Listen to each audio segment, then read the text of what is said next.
Hey guys, welcome back to another video. Today we have something a bit different. We all love an overpowered main character when he's a hero or someone important. But even better than that sometimes is a main character who's a villain of the story. It's not something you see every day, but it's definitely something worth reading. And that's why I compiled this list. If this video helps you out or if you simply want to help, leave a like and don't forget to subscribe if you're a fan of anime, manga or manhwa content. Without further delay, let's get into the top 10.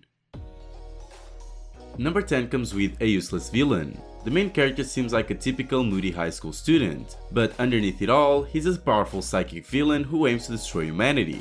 But there's a catch: every time he uses his powers to kill, he's thrown back in time. Trapped in this loop, he tries to narrow down the culprit by doing the one thing he knows: killing those around him.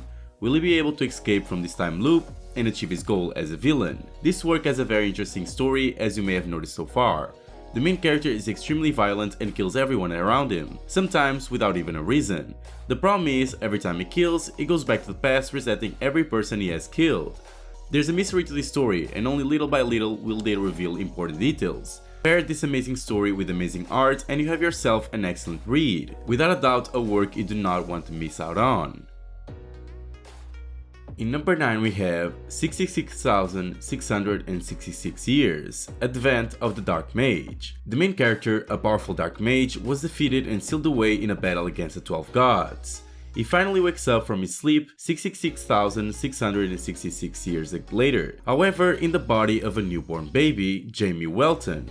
9 years later, with a fraction of the power he once held, and with a loving family and peaceful environment he is now surrounded by, Jamie plans to exact revenge against the 12 gods that had sealed him away. In the beginning, you might not see the real side of the main character, but it doesn't take long for you to realize he's actually the villain. Besides the awesome powers, what really captivates you in this story is without a doubt the main character. He's smart and cunning and also hides his powers until the right time. There's also a bit of necromancy, so if you enjoy a fantasy story with amazing magic and an awesome main character, definitely give a chance to this work.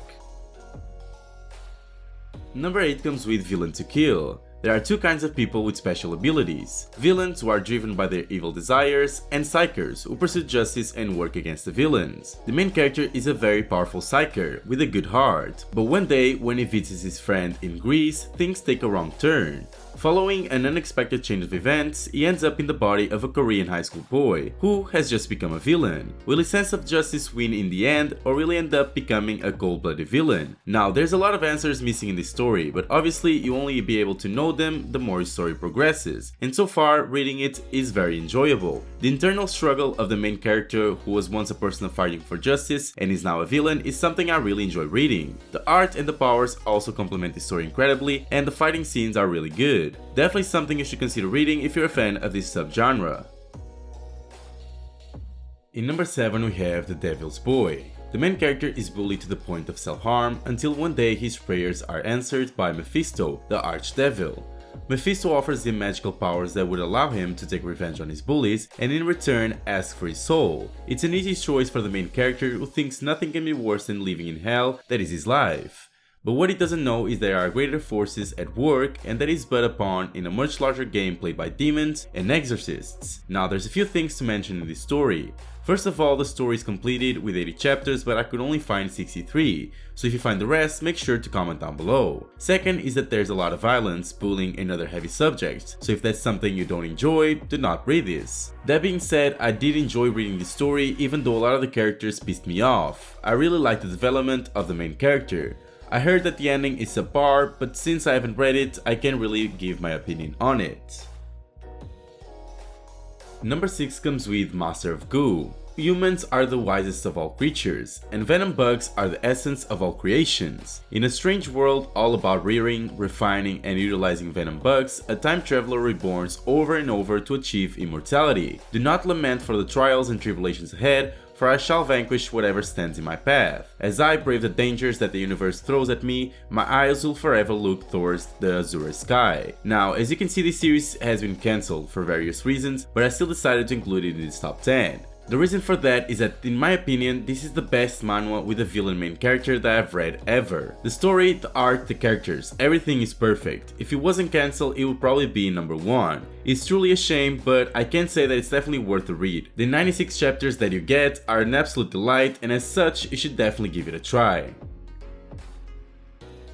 In number 5 we have Reverse Villain. The main character is stuck in a reincarnation cycle along with his nemesis. Ever since he was little he had a dream. He wanted to become strong enough to conquer Murim. However, things did not go always as planned. The nemesis defeated him on every occasion. At this point he had been reincarnated 5 times and was defeated yet again. When he was reincarnated for the 6th time, he was born into the modern world. Being born in a new world changes his goal, as there is no Murim in the modern world. Yet, he continues training in order to defeat his opponent. Ultimately, he prioritizes the goal of becoming stronger to defeat him, while trying to adapt to this modern world where he has a family and goes to school like a normal person. This story is a bit jumpy and inconsistent in the beginning. I think it made a poor job introducing the characters, the world, and the power levels, but if you get to the current timeline, everything is smoother and more understandable. I enjoy the characters and their build, and the fights are good. Overall, it's a nice story that definitely deserves a chance.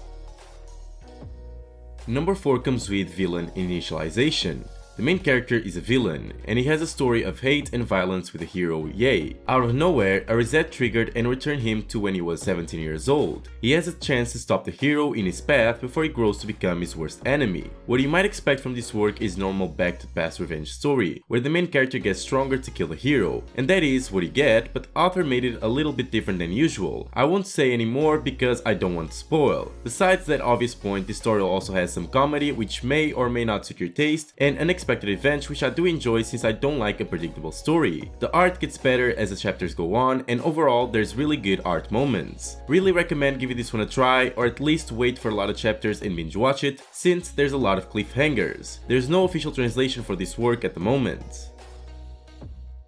In number 3 we have the Demon King who lost his job. He's the king of the demon world who has become unemployed because of impeachment. She was the brave hero who was laid off because the failure of the expedition. The bond of destiny binds the two together as they embark on a journey full of unknown adventures. Now, even though the main character is technically the villain in this story, it doesn't act like one most of the times. The story focuses on romance, a slow but actually good romance, paired with a lot of action scenes which make the manhwa extremely enjoyable to read. There's also some comedy here and there, and sometimes it comes at a really good time, but there's 1 or 2 occasions when I wish it didn't. If you're looking for a ruthless main character killing everyone, this is not it, but it's still a good story. If you think you might enjoy it, give it a try.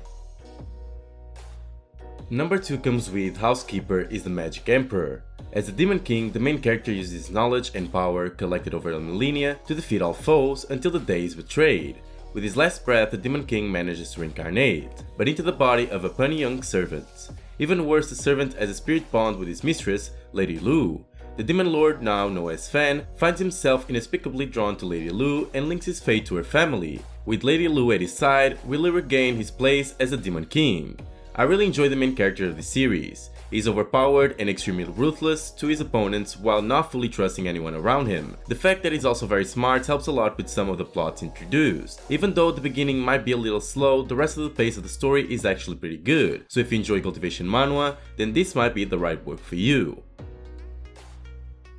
And in number 1 we have Master of Legendary Realms. The previous master of the Supreme Sect passed on his power to Ivis before he ascended and became immortal. In order to rectify the sect and rise up to the top 1 as they were, Ivis secretly changed his identity to be the son of the House Windsor, a powerful royal family of Shang Dynasty.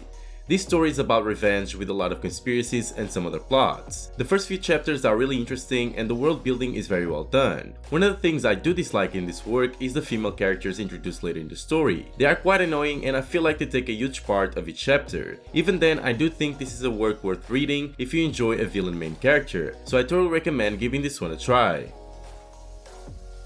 Now guys, this is the top 10 manhwa with a villain main character. Did you find any manhwa that you haven't read yet? Did you like it? If this video helped you in any way, leave a like and subscribe to the channel. And don't forget to activate the bell so you don't miss any video. Thanks for watching and see you next time.